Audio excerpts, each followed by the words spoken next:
Hello and welcome to the 77th gathering of the Adventure Party on this, the 9th of July. I'm your party leader, Brad Ludwig. We ask that you peace tie your swords, holster your blasters, and make sure you know how your players are playing their characters while you are gathered at the meeting table. And this is important. Yeah, I finally Flawless. wrote one ahead of time. Yeah. Hey, speaking of doing something a little different and right, this meeting of the Adventure Party is brought to you by our Patreon partners, Growly Bear and Brian Jensen. And we'll tell you a little bit more about how you can become a partner with the Galactic Network. So, you heard him clap because I did something right for me. That is the second in command here at the Adventure Party. His name is Glenn Bittner. He is a movie reviewer on his YouTube show, The B-Movie Bunker, and he is the creator of the RPG Mistrunner. How are you doing, sir? Looking for a safe house. Is something I should know? Oh, it'll come up later. Oh, okay. Look at that. We're both teasing things. Good for us. So, we haven't done this for a little bit. Probably going to be a little bit rusty, but as I recall, we just do a roundtable discussion of Glenn's game review, a little bit of game news, and then we jump into a topic about gaming. So, Glenn, you have a new review. I'm interested just based on the title alone. What is this game? Welcome, my friend, to Barren Park. The name's so great, they didn't even translate it to English. So, Mayfair Games, Barren Park. This is from Phil Walker Harding, who made us, also brought us Imhotep and the quite popular Sushi Go. This is 2 to 4 players, 30 to 45 minutes, and it retails for about $45. You like bears, Brad? I kind of do. A lot of people like bears. Bears are awesome, even when they're not bears like the koala, but they're still bears because we call them koala bears. Yes, they aren't bears, but we're calling them koala bears because that's what people do. And now you can build a park with polar bears, grizzly bears, panda bears, and koala bears. You just have to have them because they're so cute. And you can't have otters who are super cute, but otters wouldn't fit in Bear Park. That'd be Otter Park. We're not playing that game. Totally different game. Yes. So, Barren Park, each player is building their own bear-themed park. Which, we need more of these. Why have a whole zoo? A whole zoo is just like, God, there's so much to see. We just need a spot where you can just see bears. That means you just want to see the bears. And you're building a park by doing this is the game is you're building your own park, and you can construct different habitats for the bears, houses. You have to, of course, have some green areas and stuff like that for your guests where they can go get their snacks and just sit and relax between looking at the bears. The mechanics work really cool. I love the way that this works. Each player starts off with a starting tile that has a bunch of different squares on it. And some of the squares on there have different things. They'll have little wheelbarrows. There'll be little cement trucks or excavators. And whenever you place a tile and you cover up some of these things, that determines what tiles you get to draw from the supply to play on a later turn.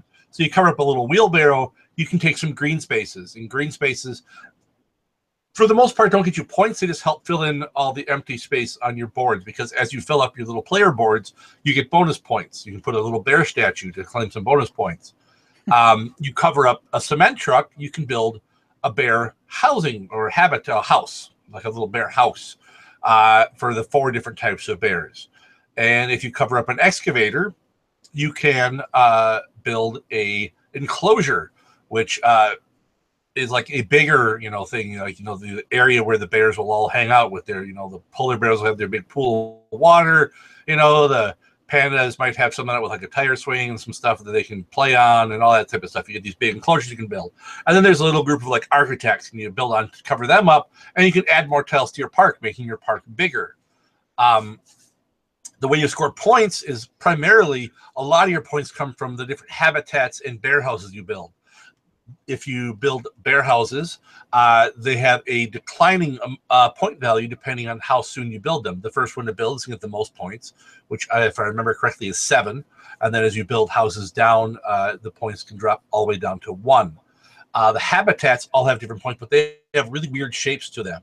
So it's kind of also being able to fit those things in on your tile, because you get bonus points, as I said, if you completely fill in a tile. You also can have, if you're playing the more advanced version, which really after your first time through, there's no reason not to, you get special goals you can try to accomplish as well, which will give you other ways to score points. Like you might score points if you get 3 polar bear habitats, or if you get specific number of a stretch of green areas, you can score bonus points in this way. And the bonuses are different every game. You don't play with all of those tiles. At the end of the game, the person with the most points is going to win.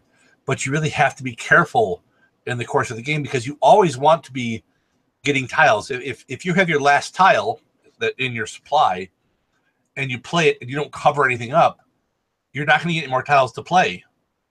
So you always have to be on the lookout. You always have to remember, I have to cover something if I don't have any other tiles in my supply.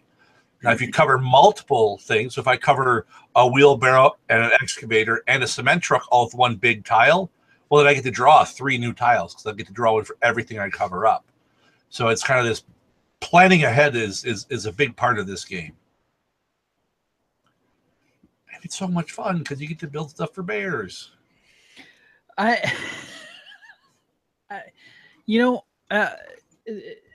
This game is from Germany, correct?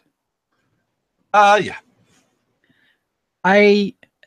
It's like all of the really fun, interesting games seem to come from Germany. And it's like interesting in a way, like I never thought that somebody would make a game about making a bear park or building a castle, or a lot of the great games that we've seen here seem to come from folks in Germany, and that's really cool. Now, about how long does it take to play? Oh, 30 to 45 minutes. It's really not a super long game. Sure. Okay. It looks like a lot of just silly fun. Yeah, it is. But there's still a lot of strategy going on, because you really have to pay attention to what your opponent's doing as well, because the game ends as soon as one player fills in their final tile. Your park will be 4 tiles big, and once someone has filled in their 4th tile completely, the game ends. So if you're not paying attention, you can fall way behind on points, and all of a sudden your opponent's done. You're like, oh crap, I have all these big point tiles I never got to play. Oh, sure. Yeah. And this is definitely a family themed or family type game. I mean, it looks like a lot of fun. I actually would like to get this for home, because I think Alex would enjoy this game. Yeah. About how much did you say it retails for? $45. Okay. Nice. And that's an excellent price for a game that looks like it has an incredible amount of replayability to it. And there's a lot of tiles to place in this game. Sure. And with the pedigree of like Sushi Go, I own a copy of Sushi Go. I love it. We love playing it here at the house. So an excellent pedigree, and another great game from Mayfair. So no, that's awesome. Thank you for sharing that with us, Glenn. Absolutely. Well, there's something I would like to share with you folks, and that is Die Hard Dice. Oh, yes. I can barely contain my excitement for Die Hard Dice. Easy. No, Todd Tiemann, who is a former guest, and I I'm working on getting him back on the show again because they have done a number of really cool things. And the latest thing that they've released, besides their rainbow dice, which are absolutely beautiful, full sets of polyhedral rainbow dice, but they have also released I don't want to say it's necessarily collapsible, but it's a folding dice tray. And yeah, there we go. That would be one of those lovely dice. Oh, and my computer is just being a real pain in the hindquarters. Wow. Hang. I'm trying to share stuff. It's full of my non-picture. Yeah, I'm getting Inception here. There we go. I have to do it slightly differently. But yeah, they've got basically it doubles. Either you can use it as just a mat to roll your dice on, or you can snap the corners together and just make a tray for you to, if you're a wild die thrower, you can pop the corners together and contain your dice throwing into one spot, so things don't get out of hand.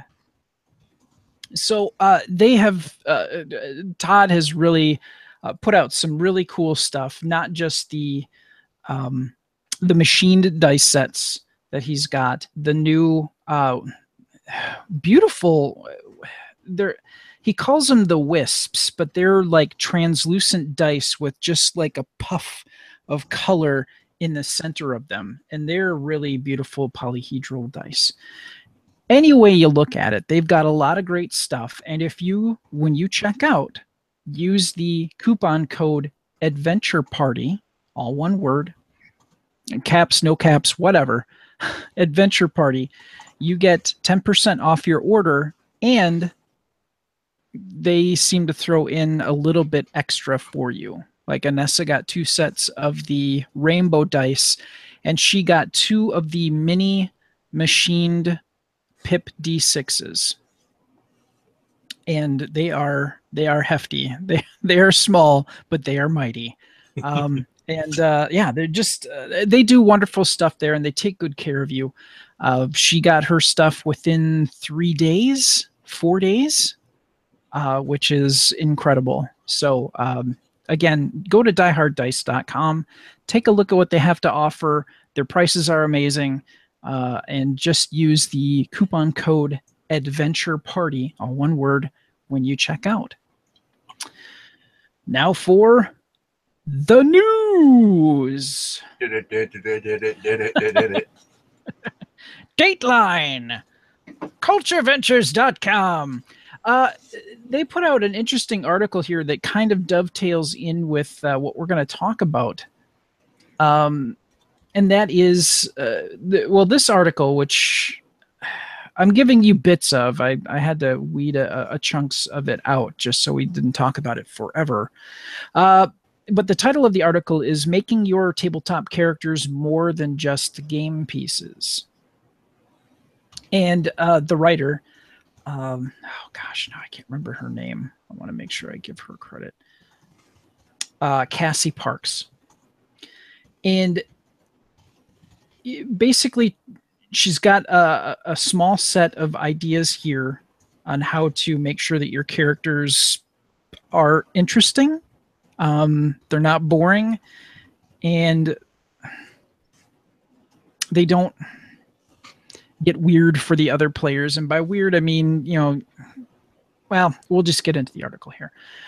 Tabletop RPGs are something that have seen rather a huge rise in popularity lately, with people becoming more curious about how to join in with a form of gaming that they may have never tried before. Here are a few of our top tips for fleshing out your own characters for your next gaming night. Piece of advice number 1, avoid cliches and stereotypes. This is a concept that people might argue against, but as a general rule, I'd say it's better to avoid stereotypes and cliches when creating your own tabletop RPG characters. When I say cliches and stereotypes, I'm thinking of things like creating a farm boy character who finds out he's the chosen one of his village, or creating a rogue character who just wants to steal and hoard gold and do nothing else in life. Basically, all the fantasy tropes you've read or seen countless times before usually make for fairly boring and predictable RPG characters. Think about making your characters diverse, too. And I'm not here to tell you that your characters can't be straight white guys. It's your game. You can choose to be whomever or whatever you'd like. But if you have the opportunity, think about creating people who aren't like you.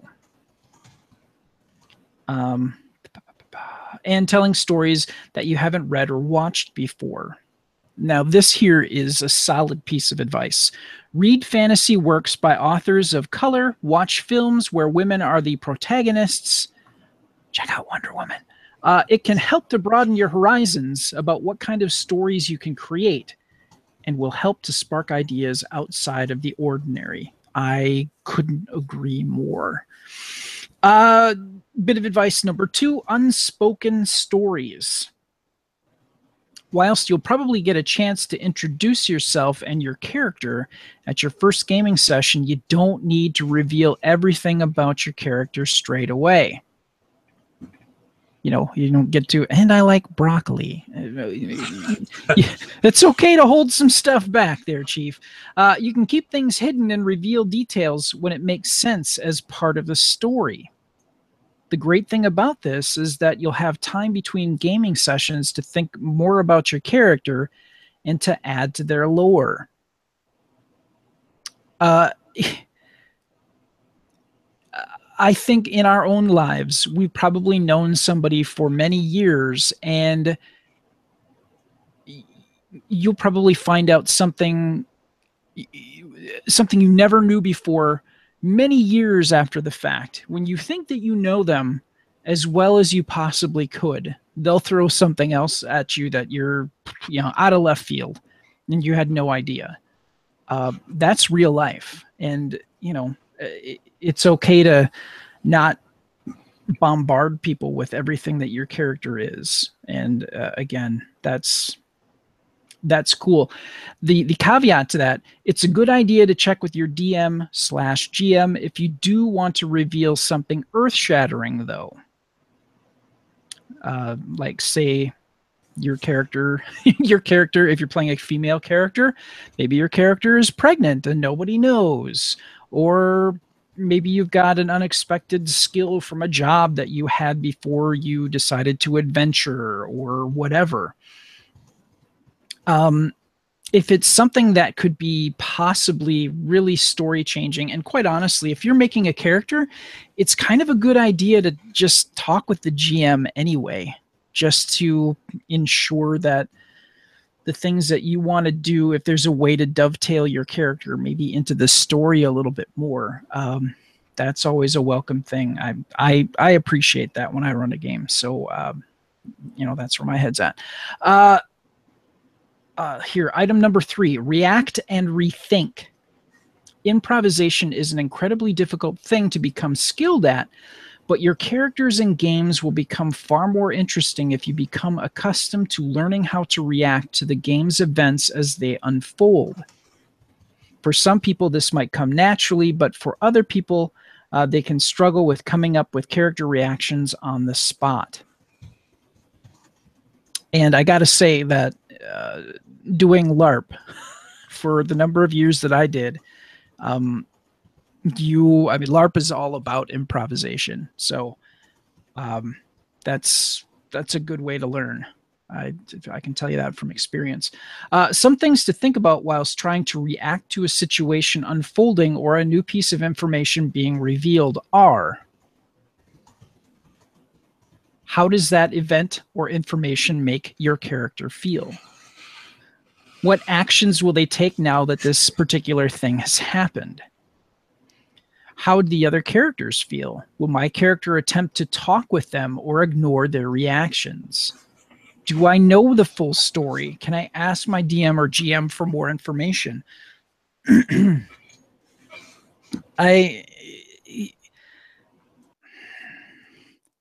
think about, and this is where I kind of put my head at is, right now I am not me, but if I were, how would I react as a person if somebody threw something at me? It sounds, I'm probably not explaining it 100% right, or maybe it's a little confusing, but if somebody threw something at you, what would a typical human reaction be?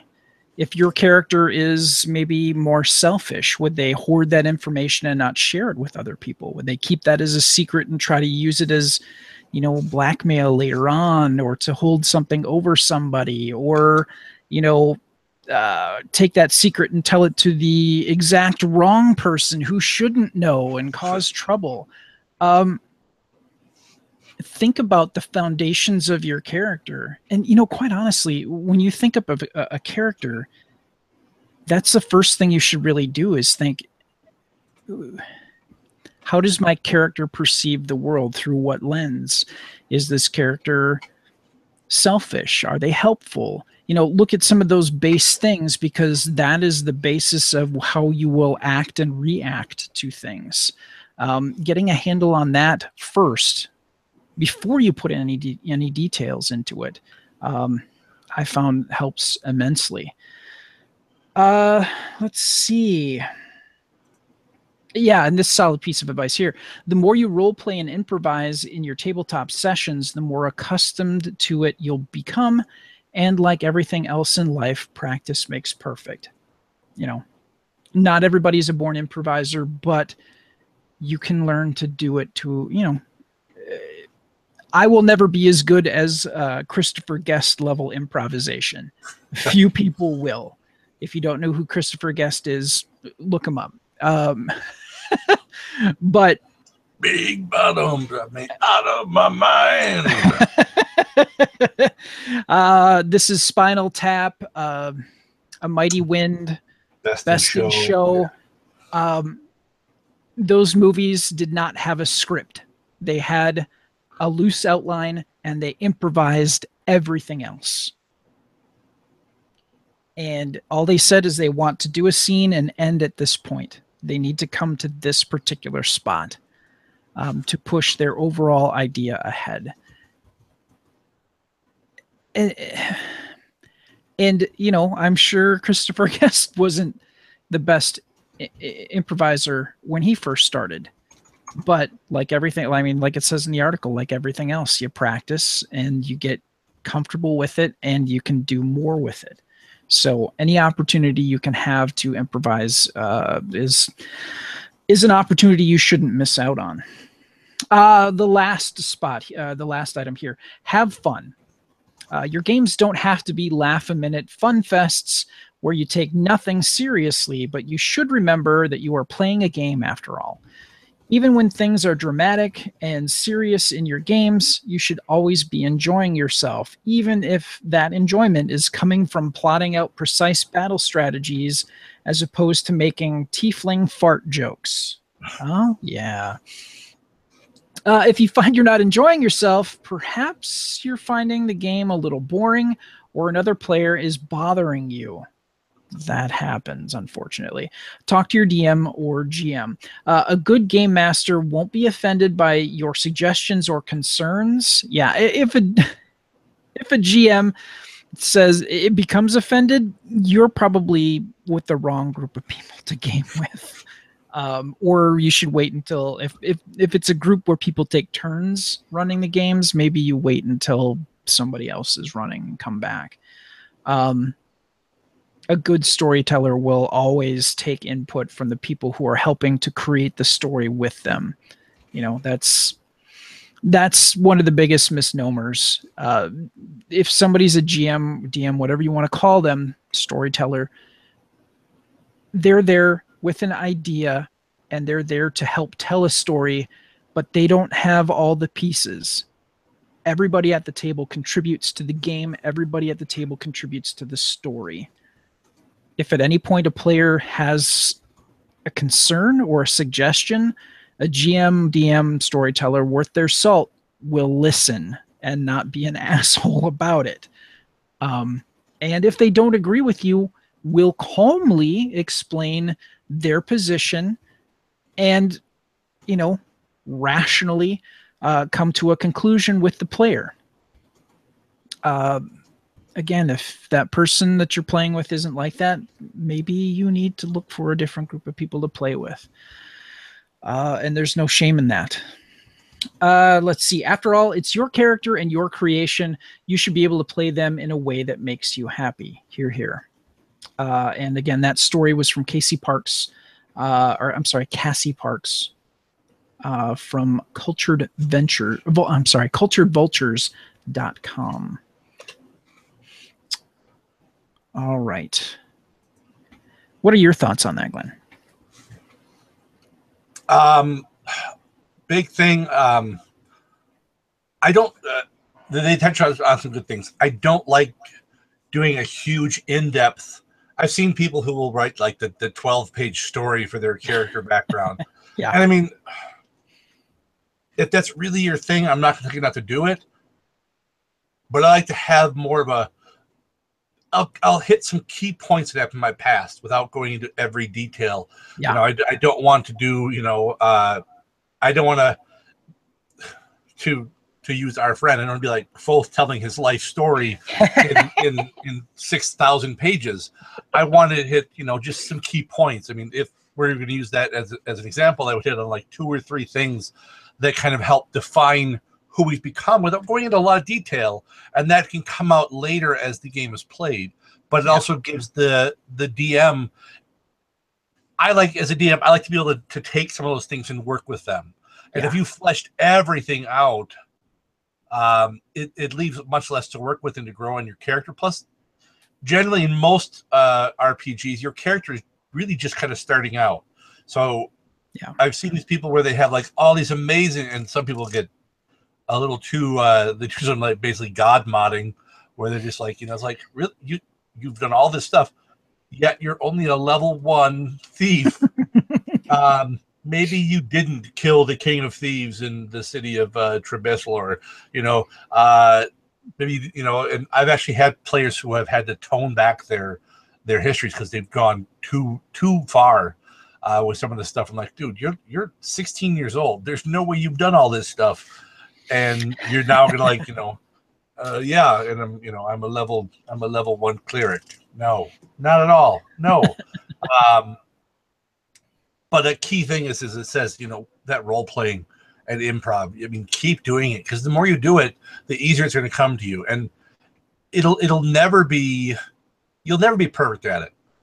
No one's perfect. Even as much as I like, Christopher Guest, he's had some flubs.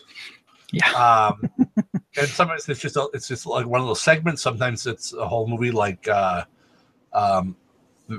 Mascots one, which was kind of compared to the rest of the stuff. So I mean, even some of the great people have their off days. But the thing is that you keep working it, you keep going, and you keep doing it, and you'll hit more often than you miss. And that's when you really start to have a lot of fun, is when you can really get into that character. At least for me, that's when I really get into that, is when I can really role play that and kind of grow my character, as opposed to just having this full formed, here's a ripe apple. I want, this is not necessarily the seed, but maybe it's just a blossom on the trees where I'm starting, and then I go from there. That's my personal way of doing it. I like to build that up, although I don't get to do that as much anymore, because usually if I have an ongoing campaign, I'm the game master, so I don't get to build these characters up like I used to. Most of my stuff is one shots, and there you don't have as much going. Yeah, no, absolutely. I remember playing in a LARP, playing a Tremere character. Something happened and they closed down the Elysium, which to me was like, why would you do that? And my Tremere character used was more, he had a lot of the more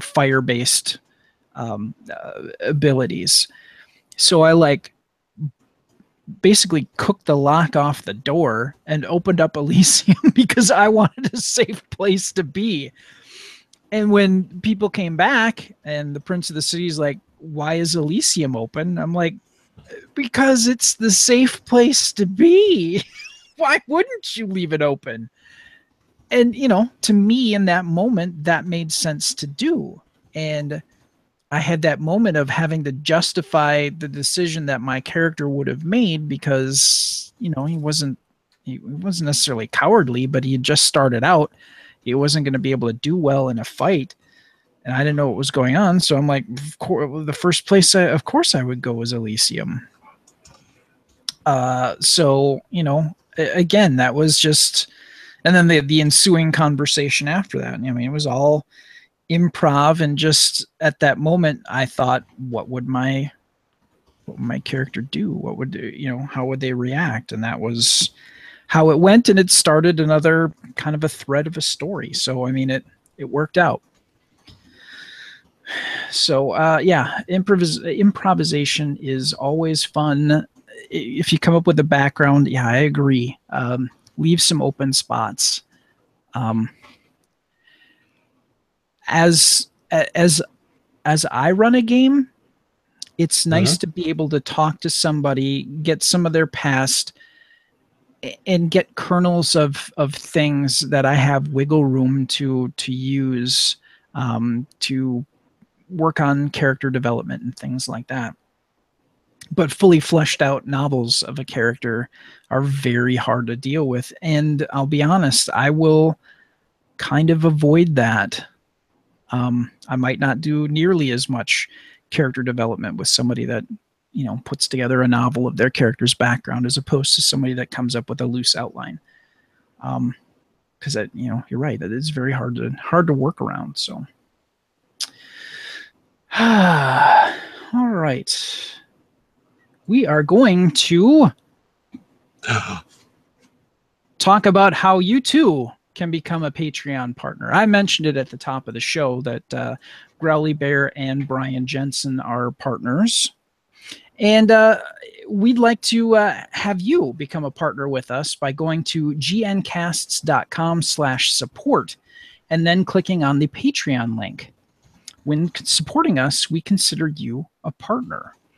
Some of the rewards include having the ability to contribute stories, getting your name mentioned on our shows, all of our shows, access to bonus content, or having us read your message on each of the Galactic Network podcasts. Oh, check that out. Again, go to gncasts.com/support and click on the Patreon link to become a partner with the Galactic Network. Now we have the Kickstarter Spotlight.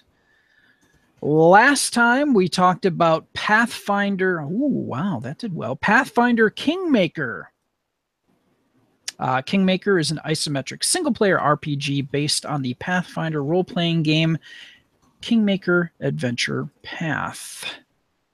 Their goal, they're right now, as of today, 49 hours to go. 2 days.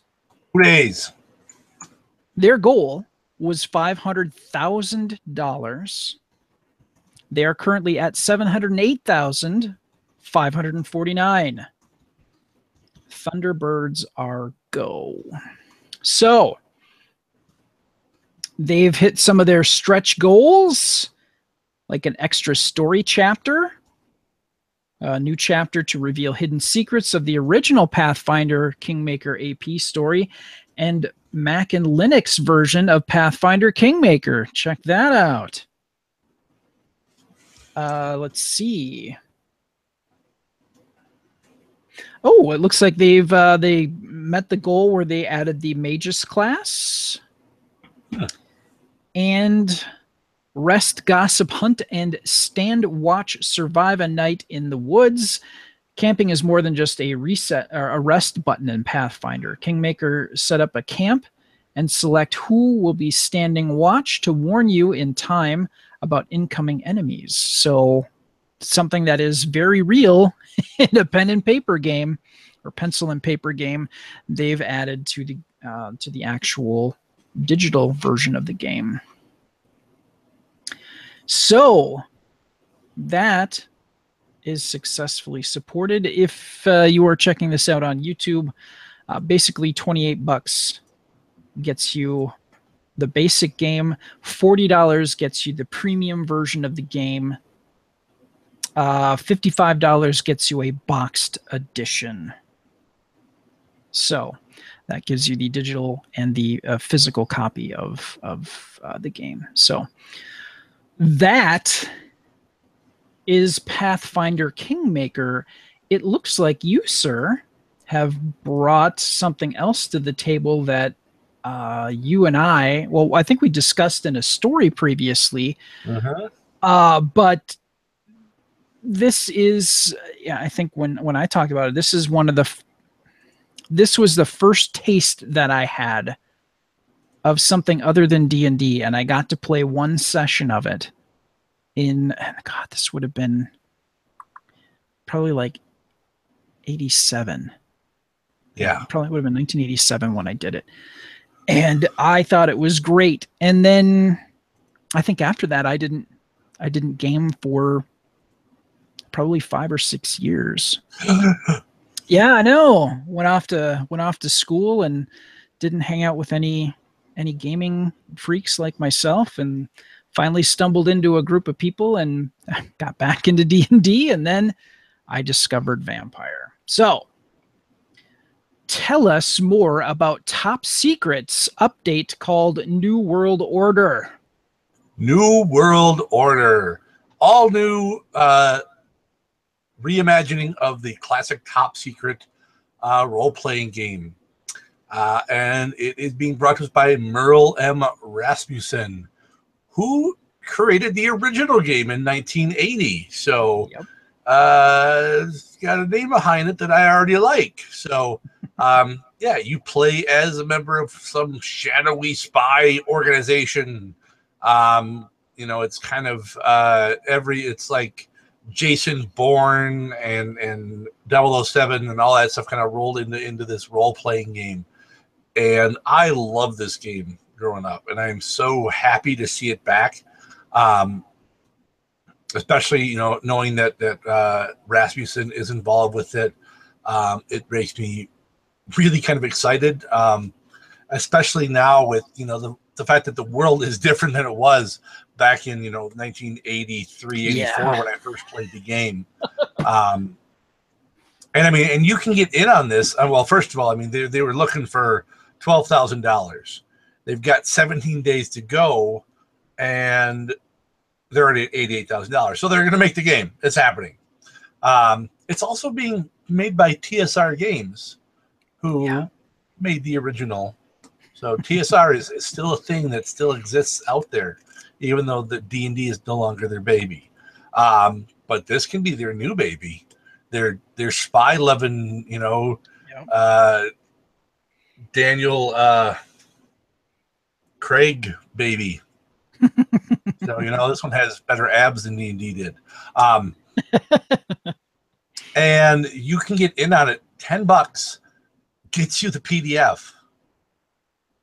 That's ridiculous. $10 gets you the PDF. Yeah. And that's on that's the rule book and the mission module, and that's being delivered in October. If you want to go up to $50 and you want to wait till November, you get the PDF of the rule book and the mission module, a print copy of the rule book. You get 4 player mats, 8 vehicle sheets, a pad of 20 character sheets, 40 tokens for cars, hazards, and explosions, set of dice, D4, D6, D8, D10, D12, 3-panel Game Master screen, introductory mission module, The White Queen. And you can go even higher and go up to 100, and you can get the foil stamped Lindenbaum hardback, personalized icon badge. If you want to really go nuts, spend $5,000, and the administrator, known as Merle M. Rasmussen, will come to your house and run a game for you, in addition to giving you all the stuff from the other set with the foil thing. But he comes and runs a game for you. That's one of one. It's still out there. So it makes me so happy to see this game coming back. You know what? Just to break in here, Yeah. the $300 pledge level that they had, there were 3 spots available. The $300 level gave you a lot of the cool stuff. It gave you a personalized badge and the original 1983 top secret miniature 3-pack. The foil stamped linen bound hardback, and an in-person game run by Merle Rasmussen at GaryCon X. Yeah. And a 4-day gold badge to go. Oh my God, $300. That's fucking amazing. Wow. Okay. Yeah, that's, I mean, it's, for $300, if you are that much into top secret, which people obviously were, that got snapped up real fast. I just pledged at the $50 level. I have to have it. Okay, continue. I don't know what else to say other than holy shit, I want this. They do not have tons of stretch goals, like a lot, like you see the last stuff, which I'm fine with.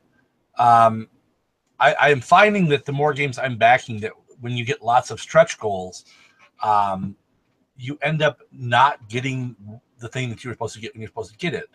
Yeah. Like the Cool Mini Massive Darkness that was supposed to ship in April that still has not shipped, and now talk is that they're going to be selling it at Gen Con before those of us who backed it on Kickstarter will actually have our copies. So that's kind of whether that ends up being true or not, I don't know, but that's kind of annoying. I believe the word you're looking for is horseshit. Yeah. So, I mean, as much as all the little extra goodies are nice and all, it's nice to know that I can just, that they're not throwing all this extra shit on there that really is going to bog them down. Because a lot of times those extra things, it's like, okay, we might have some of this stuff done, but it's not all done already. And they've got some things you can add on. So, I mean, if you want to add on the hardcover book, you can do that. You can add on the administrative screen if you want. You can add on a pack of the character sheets, 20 character sheets for $5. Sorry, $2.50 plus shipping. $5 is the retail price. Or the player mats for $2.50, or the screen for $10. I mean, you can add these things on, which for me is fine if I want that stuff. Yep. But yeah, especially for role playing games, I want the game. I want the game. A module's fine. I might use it for fodder for other stuff, but I mean, for a lot of people, that module is great having it. But yeah, I'm just excited to see this one back. Yeah, and I really shouldn't spend the money, but I did because it holds a special place in my heart.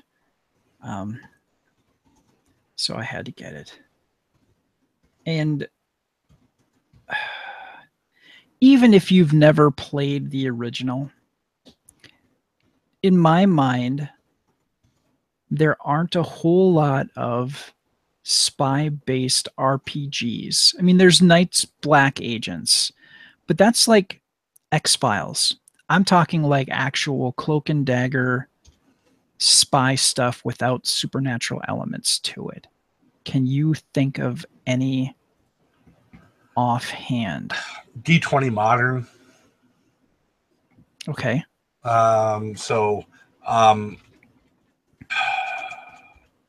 Boy, can I think of any others off the top of my head? I mean,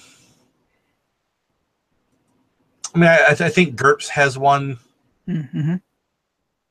But a lot of the ones I can think of are not straight up. I mean, you've got like there's champion stuff for Hero System, but that's again being a little less. I mean, Spycraft was for D20. Yeah. But yeah, a lot of stuff. It's that mixing of genres, like you said, Knights Black Agents. So there's not a lot of just straight up. Here's just spies type stuff.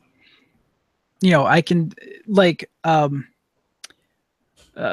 is it? Trail of Cthulhu.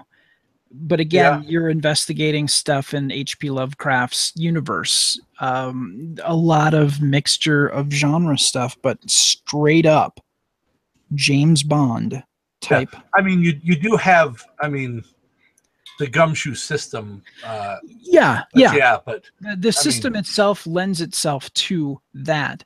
But a lot of the gumshoe books that are out, it falls into that otherworldly stuff. Yeah.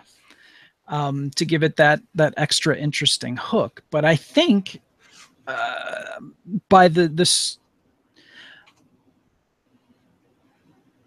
by its own merits, I think you could do a straight spy game without having an element of superpowers or the supernatural or anything like that. You can easily do, maybe not easily, but you can definitely do an interesting game that is just pure spycraft. And this is like the original. I can't think of any system offhand before Top Secret came out that did that. I don't think so. So, I mean, this is, maybe I'm sounding like a hipster here, but I mean, this is, kind of a revival of the original. And, could you throw in supernatural elements into it? Well, sure. Absolutely you could. I'm sure that there's a way to do it. And I'm pretty sure that after this comes out, there's going to be forums out there on stats on how to do it. And there's no shame in that. But there's just something so wonderfully, what's the word I'm looking for? Pure, almost innocent of having just a straight spycraft genre to play. And I think that there's a lot of interesting things that you could do with it. So there you go. The spotlight was on Top Secret New World Order this week. So there you go. On to our discussion, and what we wanted to talk about this week is something that I'm kind of running into with the game that I'm running in World of Darkness, the Wild West, the mixture of genres here, the Wild West supernatural, not necessarily vampire hunter, but basically they're investigating the supernatural. I have a character who has amnesia and doesn't really know who he is or who he was. We'll put it that way, who he was. And in the World of Darkness, they do have Dark Fate. They do have I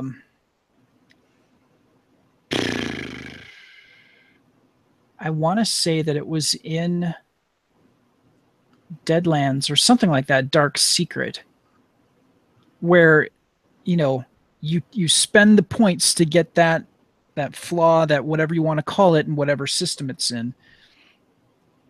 And you can get bonus points to spend elsewhere.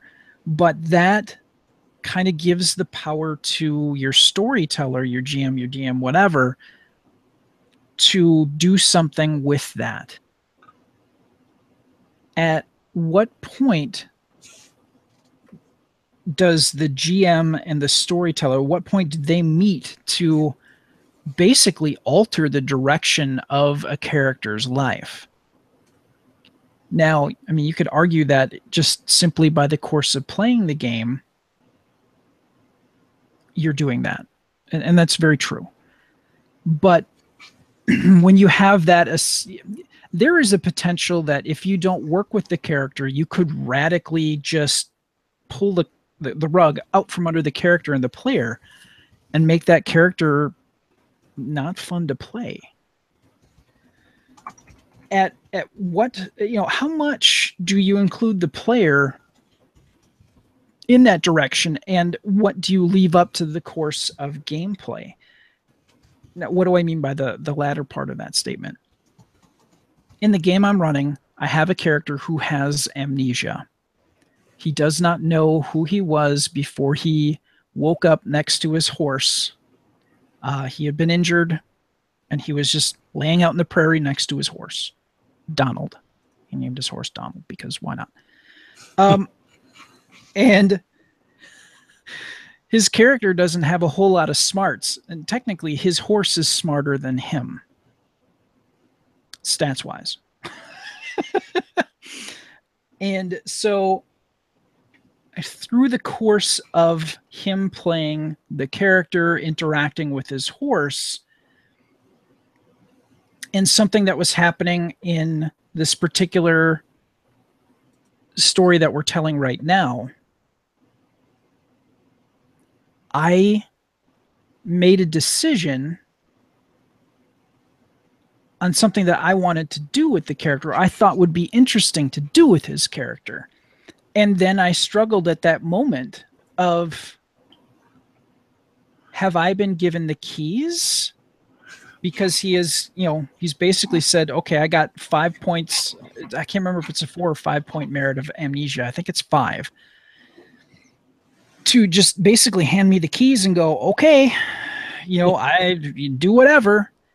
But to me, that feels really heavy-handed. And I personally, if I had a GM or storyteller, whatever you want to call them, basically say, okay, your character now knows who they were in the past, and now you're this.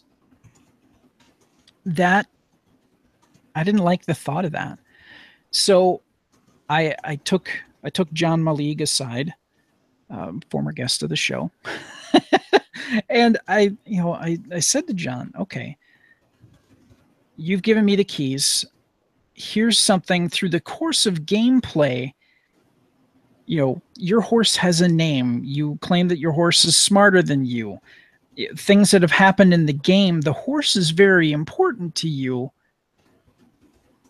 I'm thinking that your horse is your familiar.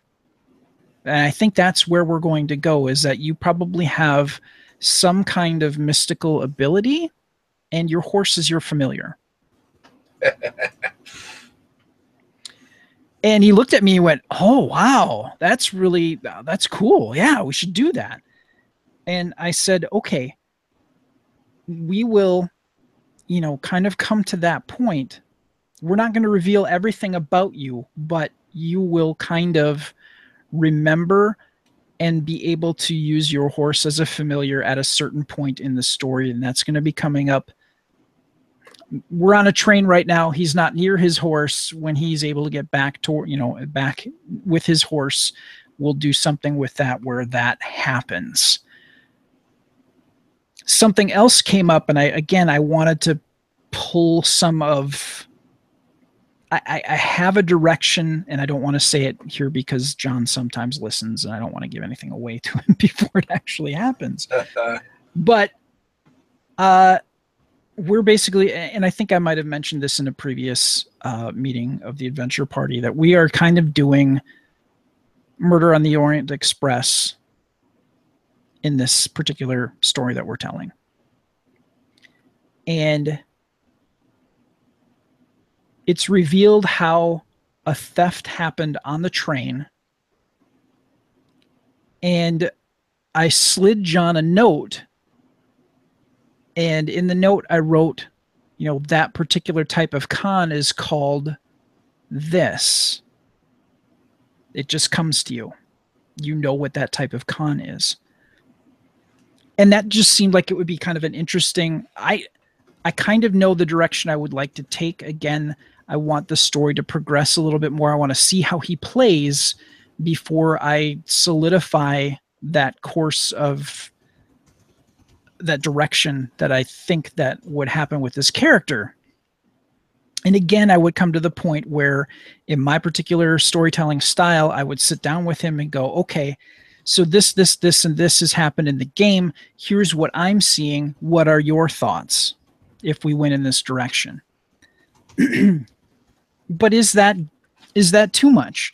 If you take that flaw, do you want somebody to do the driving for you? Or do you want to be a part of the drive? Do you want to have a say in that direction that your character is going to take? So I want to throw that question to you. I've kind of laid out how I would do it, why I would do it that way. If you were in that position, Glenn, what would you do? I really like what you're doing. I think that's pretty cool. I mean, you've played with John, yeah, before, which makes this type of thing. It makes it easier. Absolutely, it does make it easier, but in some ways, it can make it harder too, because you have some familiarity with him and his play style. It can also be very easy to take the easy way out and just kind of not put as much thought into it, because like, oh, I know what he'll like, and just do that without what I like to do is, when you give these situations, is push it a bit and then try to both broaden my horizon as a game master as well as the player, as far as the role playing goes.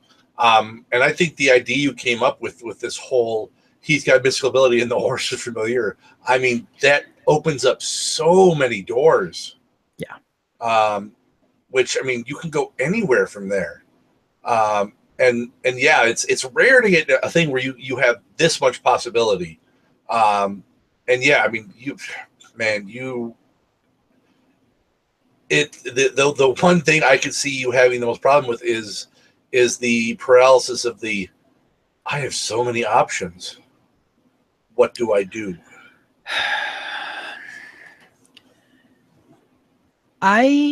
Which is a good problem to have, actually. It can be in a lot of ways, yeah. I have really kind of, through watching and listening to the decisions that the characters make in the game, that's how I try to bring up, things that they've discussed with me about their character's past or whatever, and try to do it in a way that try to do it as organically as possible to bring elements in that they've discussed. And to me, that's really the only way to really do something. Like, Anessa's got a dark secret,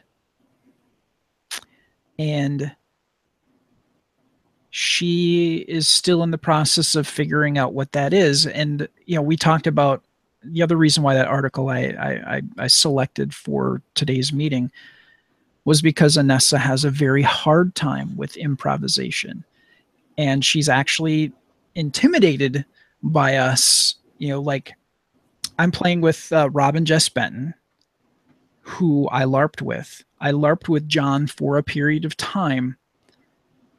So all of us know how improvisation works. We can do things off the cuff pretty well. And now bringing, Anessa into that mix has been a little bit of a harder transition for her. So we are sitting down to work on what her dark secret could be and try to weave some of that elements. Now, that is something that I'm going to have to handle a little bit differently, because she's not accustomed to improvisation. She's not accustomed to gaming like this, essentially. She's done D&D mostly. I think fourth edition is the most of her gaming experience. And it was very much, roll the dice, make a character, boom, here we go.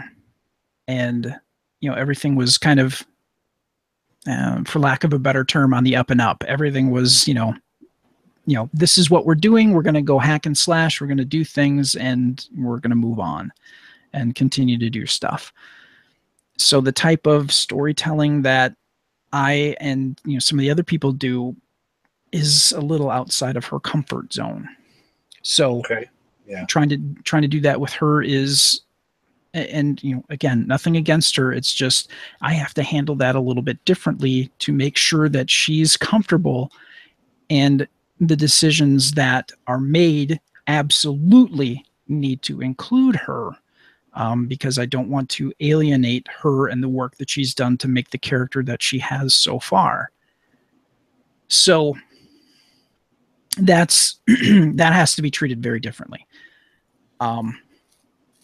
Yeah, with John, I'm not worried about offending John. And if I would have approached John and said, I think your horse is your familiar, and he went, well, then I would follow it up and ask, okay, well, I was going there.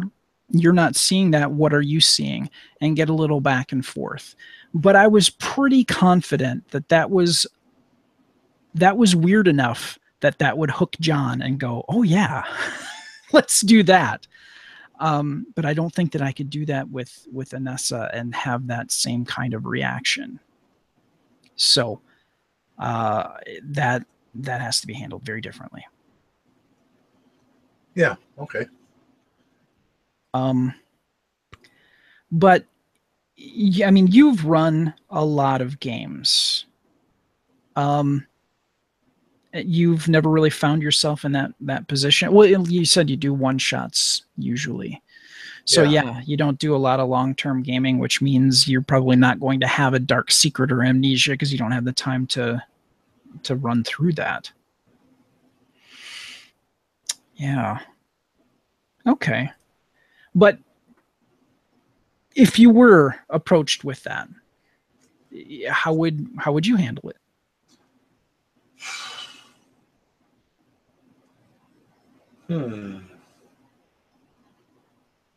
If I'm approached as the player? If you were running the game and a player approaches you with, my character has amnesia and doesn't know who they are, or my character has a very dark secret, or they're going to, or dark fate, that's another one.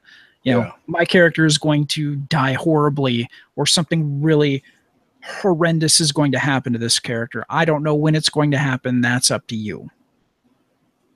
All right. Well, depending on the player, I mean, I'm assuming that the player I'll be doing this with is someone that I can trust not to metagame. I would want to run some things past them. Probably, I would want to meet with them outside of game and chat with them a little bit, but probably not until I've collected a few thoughts of some ideas I have.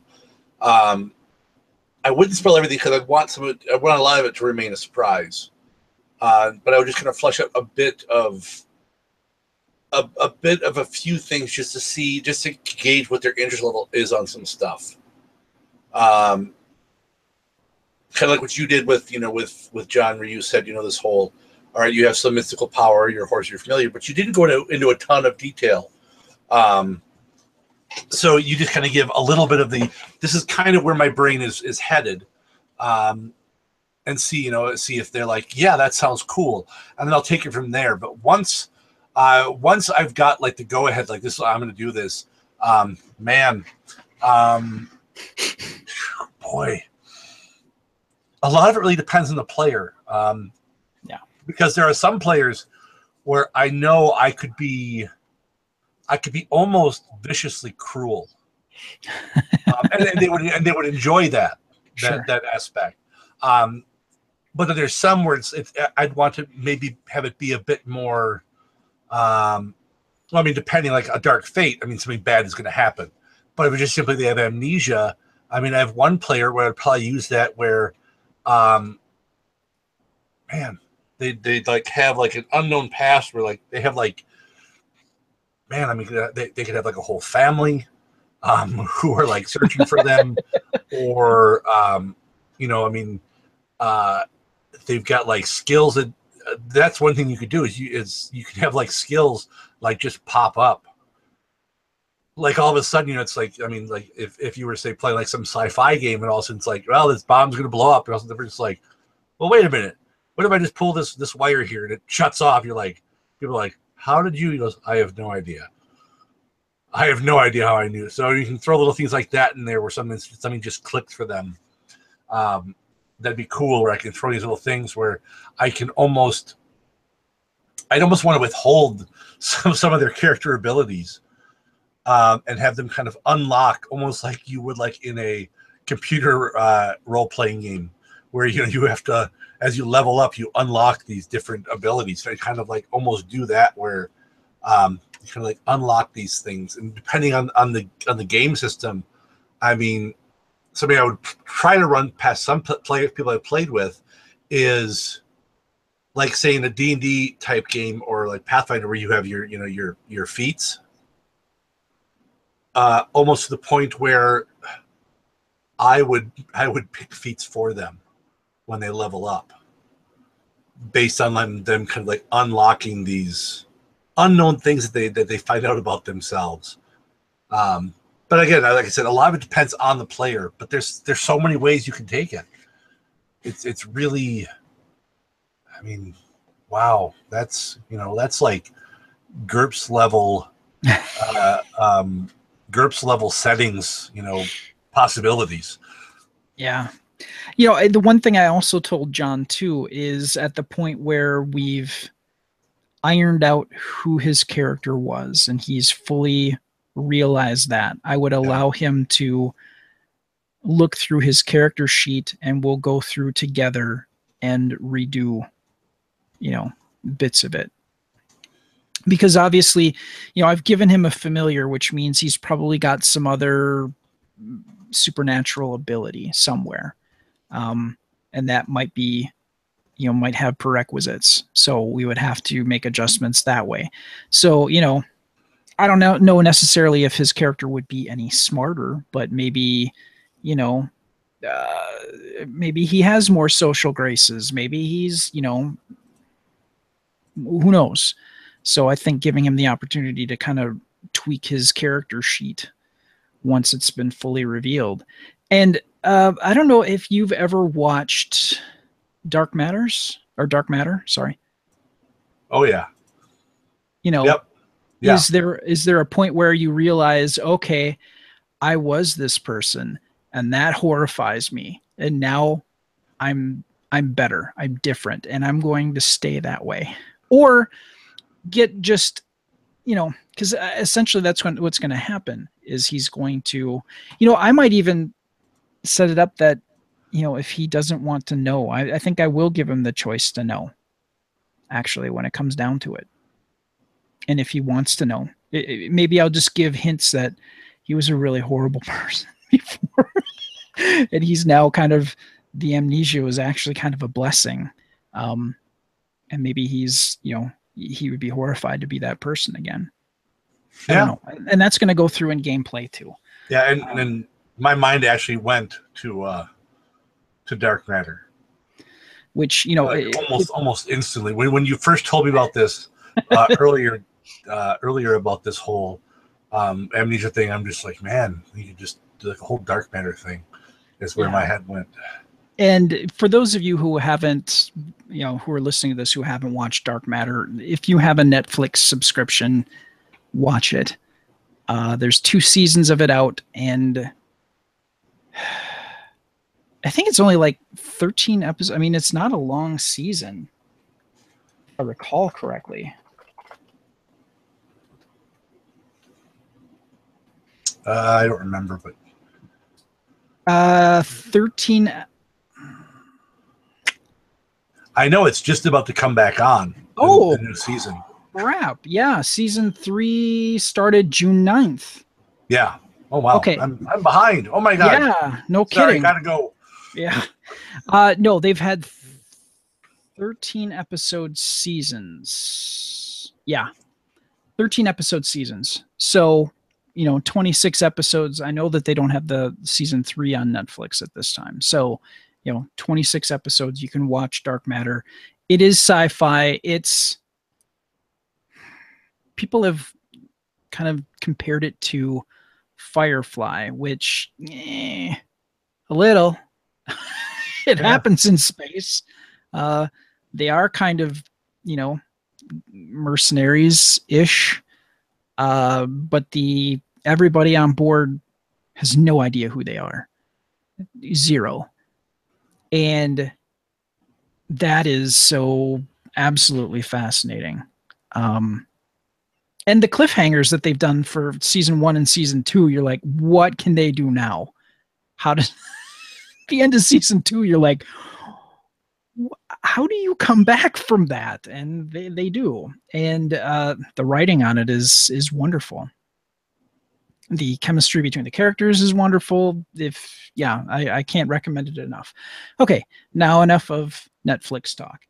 Yeah, so I think we can just wrap it up there, really. I guess it kind of boils down to, depending on the type of GM you are or storyteller you are, I wanted to make sure that they had a bit of a say, because I personally would kind of be upset if somebody just yanked the rug out from under me, and I've been playing this character a certain way and now I can't. Now I don't have amnesia anymore, and now I need to be this way. I need to have these abilities. Collaboration is the way that I work, and that's the only way I can really do that. As for, like Dark Fate, where it's like the ending of your character or something truly horrible, I don't think that you could really collaborate with that. Do you know what I'm saying? That's kind of the end, or something truly horrible that's going to happen to that character. Yeah. It would narratively soften the blow if it's like, okay, well, here's what I'm going to do. Your brother's going to get stabbed in the eye right in front of you. No, that kind of wrecks it. That's a different thing altogether. Dark Secret, which is basically, to me, Amnesia or Dark Secret is something that has happened. At that point, you can collaborate. But if it's something like Dark Fate, something that is going to happen, narratively, you have to keep that under wraps. You can't have them be a part of that. That has to be truly dictated by the story and how the person plays the character. Are they super cocky? Is that the thing that comes in and bites them in the end?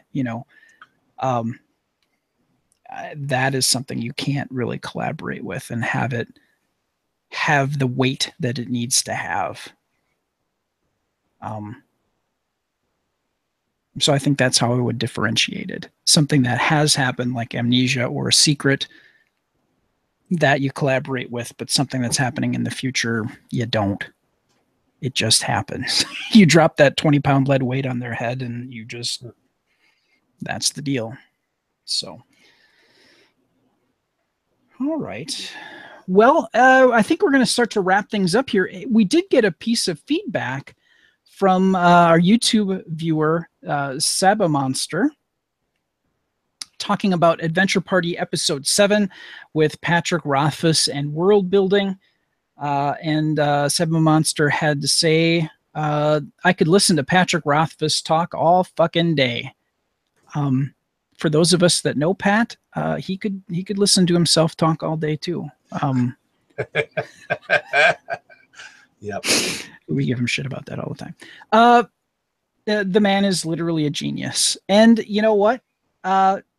Yes to both. He is an amazing storyteller. He could tell you a story about going to the grocery store and make it absolutely fucking riveting. That's what he does for a living, and it is wonderful to listen to Pat tell you about stuff. In my head, it wouldn't be Morgan Freeman who would be the narrator of my life. It would be Pat Rothfuss. He would make my life 10 times more interesting than it actually is. He's a literary genius. You know what? He's amazing. There's no doubt about that. Maybe I'm a little biased because I do know him, but he is incredibly good at what he does. And when that third book comes out, I will have my money in my hand and I will get a copy of that book. And I'm sure I won't sleep for 2 days because that's all I'll be reading. That's all I want to do. If you guys want to leave us feedback, you can do it in a number of different ways. You can call us or text this number, 805-328-3966. Again, 805-328-3966. Or you can go to gncasts.com/contact. You can also email us at adventure@gncasts.com. Again, adventure gncasts.com.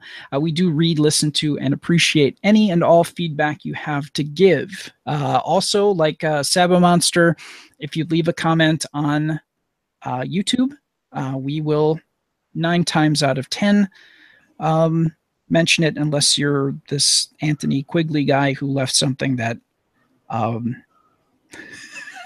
a comment on the Pat Rothfuss episode that I don't think he actually knows what World Builders is really all about. So I ignored it.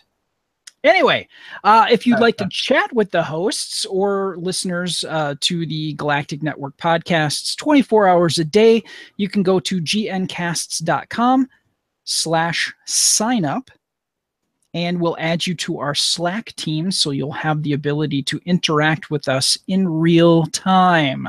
Again, go to gncasts.com/sign-up.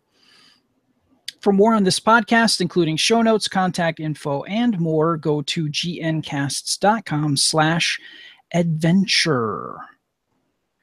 You can subscribe to this podcast by going to gncasts.com/subscribe, or you can check us out on iTunes, Stitcher, Google Play Music, Podcast Land, and a number of other places where podcasts are offered. And as always, I want to thank Mark Wildridge from Central Battery Music Works for our original theme music that he composed for us. I want to thank you, Glenn, for once again taking time out of your day to chit-chat about games, gaming, and everything that goes along with it. How can people find out more about you and more about your RPG that you created called Mistrunner? You can find me on YouTube with the B-Movie Bunker and Giant Bunker Productions. Find me the same on Facebook along with Mistrunner the RPG, mistrunner.com or guyinabunker.com, or you can just follow me on Twitter at guyinabunker. Excellent. And or I want to play my games at Gen Con. Gen Con, or Glen Con. Or if you're at in the Wisconsin area and can visit the Mayfair Mall is that in Wauwatosa? Greenfield is where I'll be running the event. Oh, geez, yeah, at the Greenfield location. I'm sorry, of the Board Game Barrister. I apologize. And we've already booked our hotel. So we will be staying in the Milwaukee area for GlenCon, which happens July 21st, 22nd, and 23rd. Yes, at the Glendale Greenfield. I'm sorry, God damn it. The Greenfield. Why do I want to go to Glendale? Greenfield, because that's where it's been for the last 8 years. I'm sorry.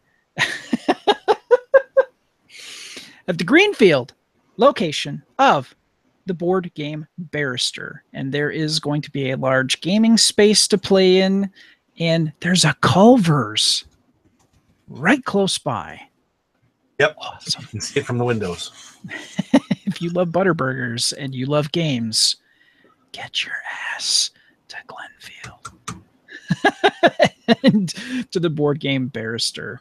And that's, again, July 21st, 22nd, and 23rd. So, thank you, everyone, for... Holy crap, it's in 2 weeks. I know it's in 2 weeks. You better have your stuff in order, sir. It's right around the corner.